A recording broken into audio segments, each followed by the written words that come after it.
bagiku.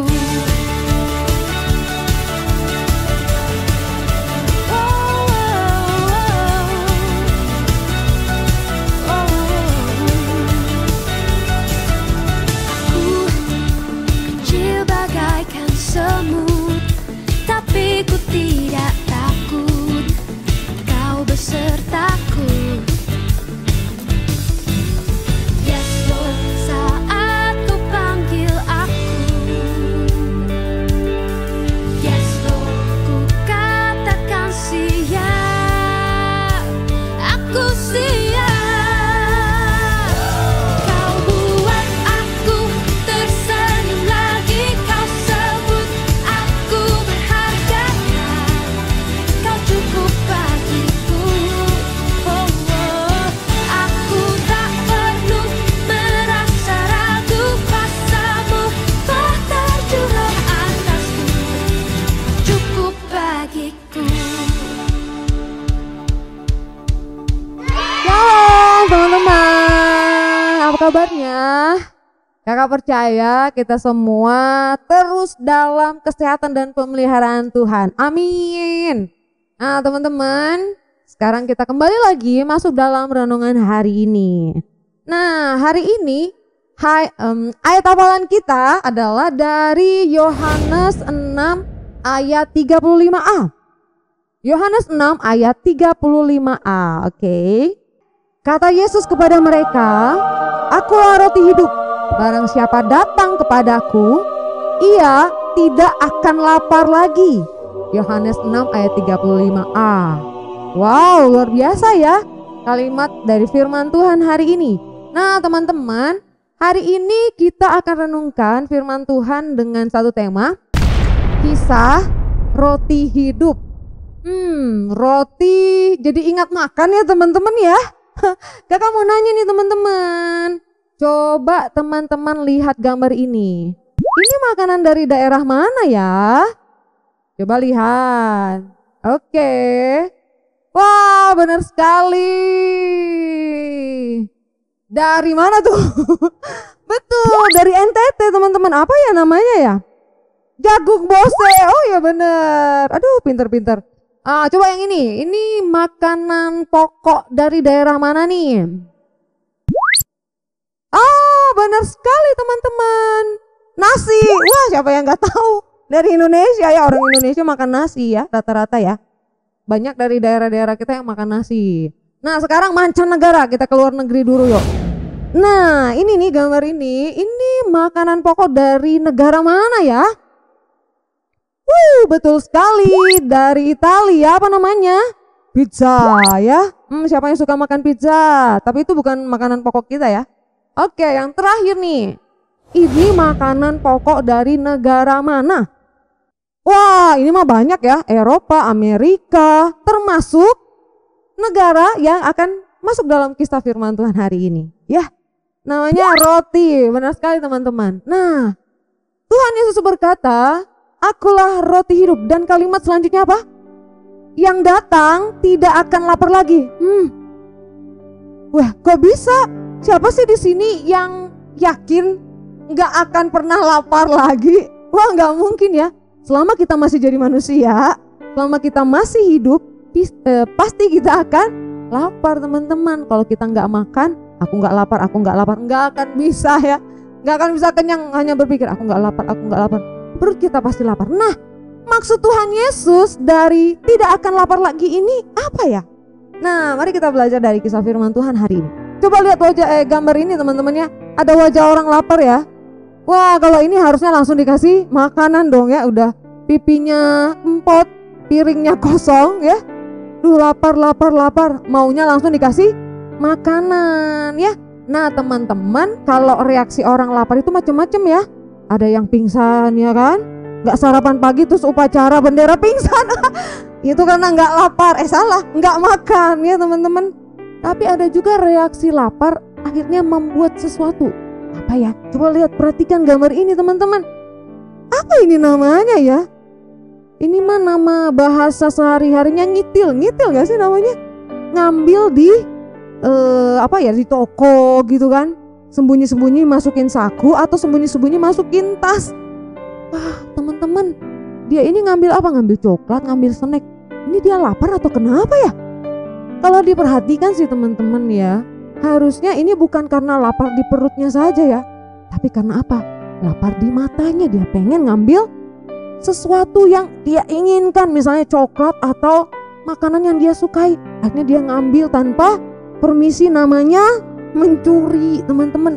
Ini lapar yang sebenarnya bukan karena bahan pokok yang kakak ceritakan tadi ya, karena keinginan mata, lapar di mata, lapar di hati, lapar di keinginan teman-teman. Nah Tuhan Yesus mau katakan hari ini, lapar-lapar yang kayak gini nih yang harus diselesaikan bersama dengan Tuhan Yesus. Ya teman-teman, seperti kisah hari ini. Waktu itu dikisahkan teman-teman di dalam Yohanes 6 ya.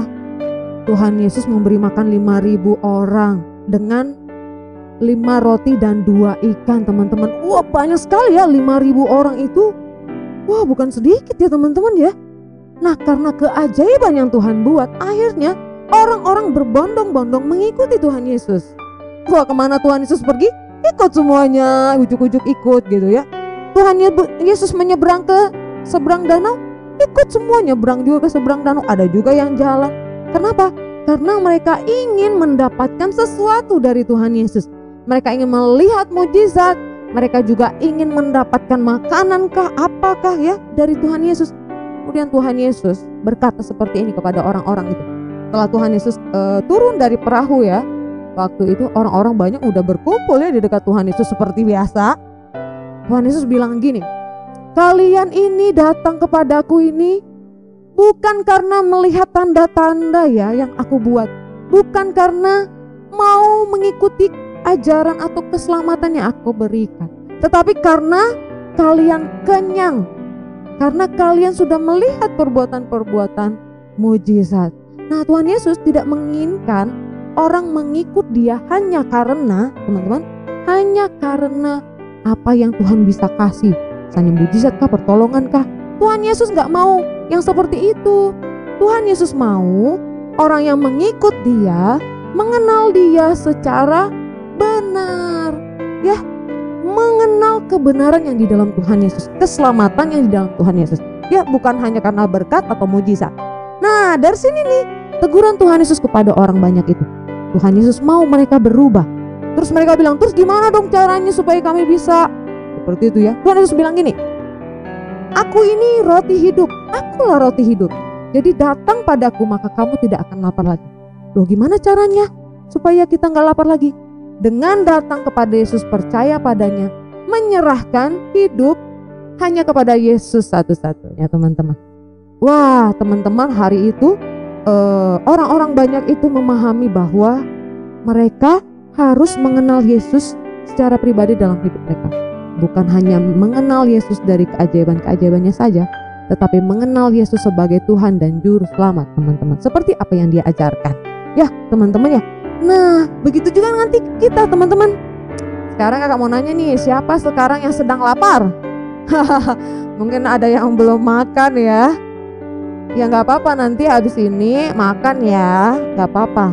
Nah tapi yang kakak mau tanya di sini adalah lapar yang seperti Tuhan Yesus bilang tadi, lapar yang sampai membawa kita untuk tidak menghiraukan kebenaran, lapar yang membuat kita menjadi anak-anak yang melanggar perintah Tuhan.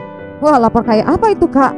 Contohnya nih teman-teman, lapar yang dimaksudnya adalah kita lapar mata nih, kita lihat sesuatu, misalnya handphonenya temen kita ya, wah handphonenya udah ganti lagi tuh, jadi Apple, jadi tit ya, agak disensor. Aku gini-gini aja, aku mau bilang ke mama. Dia datang ke mamanya dan bilang, ma handphoneku harus ganti, ini udah gak berguna mah. Dia maksa tuh sampai merengek, menangis ya, maksain supaya mamanya kasih handphone yang lebih bagus lagi. Wah teman-teman, ini salah, ini namanya lapar keinginan, lapar mata ya teman-teman. Gak seharusnya kan seperti itu. Kalau memang masih berfungsi baik, pakailah itu dengan ucapan syukur teman-teman. Jangan iri melihat milik orang lain ya. Nah lapar seperti ini kita harus datang kepada Tuhan. Tuhan ajar aku bersyukur untuk apa yang aku miliki sekarang. Nah itu hanya akan kita alami kalau kita datang kepada firman Tuhan. seperti yang ayat hafalan hari ini. Nah teman-teman, bagaimana kita bisa hidup dan terus datang kepada Kristus? Ya, membaca Alkitab setiap hari, ya, supaya roti hidup itu, Kristus itu bisa ada di dalam kehidupan kita. Kita akan kenyang terus, ya. Maksudnya apa ya? Kita nggak akan menginginkan sesuatu yang tidak berkenan di hadapan Tuhan. Ya, itu tuh makanya Tuhan bilang, yang datang kepadaku tidak akan lapar lagi. Karena semua yang kita inginkan itu sesuai dengan kehendak Tuhan. Kita nggak akan lapar lagi, kita nggak akan dibawa kepada keinginan-keinginan yang membuat kita menjadi keluar dari kebenaran Tuhan. Ya teman-teman ya. Jadi kalau berpikir nih teman-teman, coba teman-teman pikir nih. Sekarang kita sedang lapar apa nih? Lapar mata kah? Kita menginginkan sesuatu sampai kita mendesak, sampai kita berbohong, sampai kita marah. Hati-hati. Ini lapar yang akan membinasakan teman-teman. Mari kita datang kepada Tuhan Yesus, minta ampun kepada Tuhan Yesus, dan minta Tuhan Yesus yang mengenyangkan kita, ya, menghibur kita, mengarahkan kita kepada kebenaran. Oke teman-teman ya, ini dia firman Tuhan kita pada sore hari ini. Mari kita berdoa. Tuhan Yesus, terima kasih, kami bersyukur Engkaulah roti hidup, dan kami mau datang kepadamu Tuhan, supaya kami boleh hidup di dalam kehendak-Mu. Tuhan Yesus, kami manusia yang lemah, karena itu Bapa, kuatkan kami, mampukan kami untuk melakukan firman Tuhan ini di dalam kehidupan kami. Terima kasih Tuhan Yesus, di dalam nama-Mu kami sudah berdoa dan mengucap syukur. Amin.